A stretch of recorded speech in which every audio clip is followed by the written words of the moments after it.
महाभारत काल की बात है।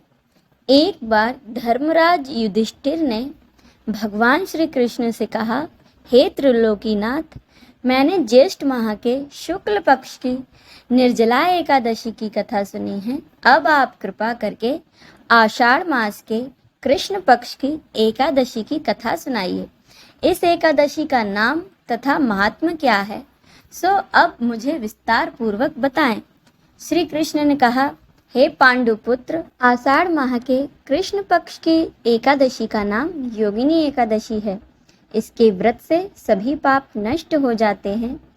यह व्रत इस लोक में भोग तथा परलोक में मुक्ति देने वाला है। हे धर्मराज, यह एकादशी तीनों लोकों में प्रसिद्ध है।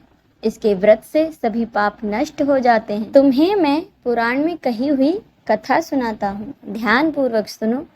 कुबेर नाम का एक राजा अलकापुरी नाम की नगरी में राज्य करता था।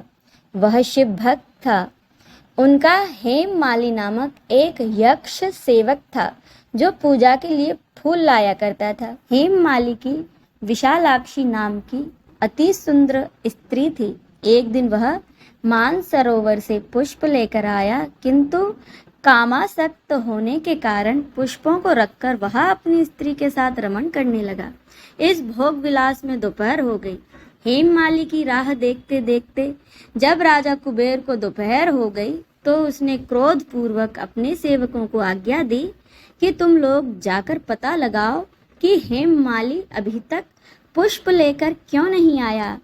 जब सेवकों ने उसका पता लगाया तो राजा के पास जाकर बताया, हे राजन, हेममाली अपनी स्त्री के साथ रमण कर रहा है। इस बात को सुन राजा कुबेर ने हेममाली को बुलाने की आज्ञा दी। डर से कांपता हुआ हेममाली राजा के सामने उपस्थित हुआ। उसे देखकर कुबेर को अत्यंत क्रोध आया और उसके होठ फड़फड़ाने लगे। राजा ने कहा, अरे अधम, तूने मेरे परम पूजनीय देवों के देव महादेव का अपमान किया है। मैं तुझे श्राप देता हूँ, तू स्त्री के वियोग में तड़पे और मृत्युलोक में जाकर कोढ़ी का जीवन व्यतीत करे। कुबेर के श्राप से वह तत्क्षण स्वर्ग से पृथ्वी पर आ गिरा और कोढ़ी हो गया। उसकी स्त्री भी उससे बिछड़ गई।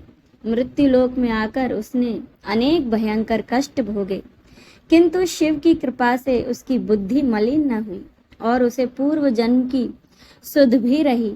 अनेक कष्टों को भोगता हुआ तथा अपने पूर्व जन्म के कुकर्मों को याद करता हुआ वह हिमालय पर्वत की तरफ चल पड़ा। चलते चलते वह मार्कंडेय ऋषि के आश्रम में जा पहुंचा। वह ऋषि अत्यंत वृद्ध तपस्वी थे। वह दूसरे ब्रह्मा के समान प्रतीत हो रहे थे और उनका वह आश्रम ब्रह्मा की सभा के समान शोभा दे रहा था।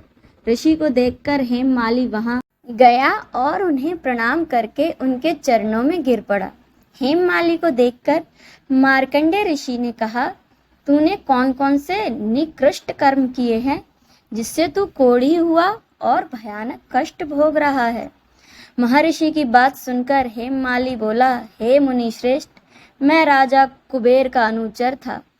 मेरा नाम हेममाली है। मैं प्रतिदिन मानसरोवर से फूल लाकर शिव पूजा के समय कुबेर को दिया करता था। एक दिन पत्नी सहवास के सुख में फंस जाने के कारण मुझे समय का ज्ञान नहीं रहा और दोपहर तक पुष्प न पहुंचा सका। तब उन्होंने मुझे श्राप दिया कि तू अपनी स्त्री का वियोग और मृत्युलोक में जाकर कोढ़ी बनकर दुख भोगेगा। इस कारण मैं कोढ़ी हो गया हूँ तथा पृथ्वी पर आकर भयंकर कष्ट भोग रहा हूँ। अतः कृपा करके आप कोई ऐसा उपाय बताएं जिससे मेरी मुक्ति हो। मार्कंडेय ऋषि ने कहा, हे हेममाली, तूने मेरे सम्मुख सत्य वचन कहे हैं, इसीलिए मैं तेरे उद्धार के लिए एक व्रत बताता हूँ। यदि तू आषाढ़ माह के कृष्ण पक्ष की योगिनी नामक एकादशी का विधान पूर्वक व्रत करेगा तो तेरे सभी पाप नष्ट हो जाएंगे। महर्षि के वचन सुन हेममाली अति प्रसन्न हुआ और उनके वचनों के अनुसार योगिनी एकादशी का विधान पूर्वक व्रत करने लगा। इस व्रत के प्रभाव से वह अपने पुराने स्वरूप में आ गया और अपनी स्त्री के साथ सुख पूर्वक रहने लगा। भगवान श्री कृष्ण ने कहा, हे राजन, इस योगिनी एकादशी की कथा का फल 88,000 ब्राह्मणों को भोजन कराने के बराबर है। इसके व्रत से सभी पाप नष्ट हो जाते हैं और अंत में मोक्ष प्राप्त करके प्राणी स्वर्ग का अधिकारी बनता है। जय श्री नारायण।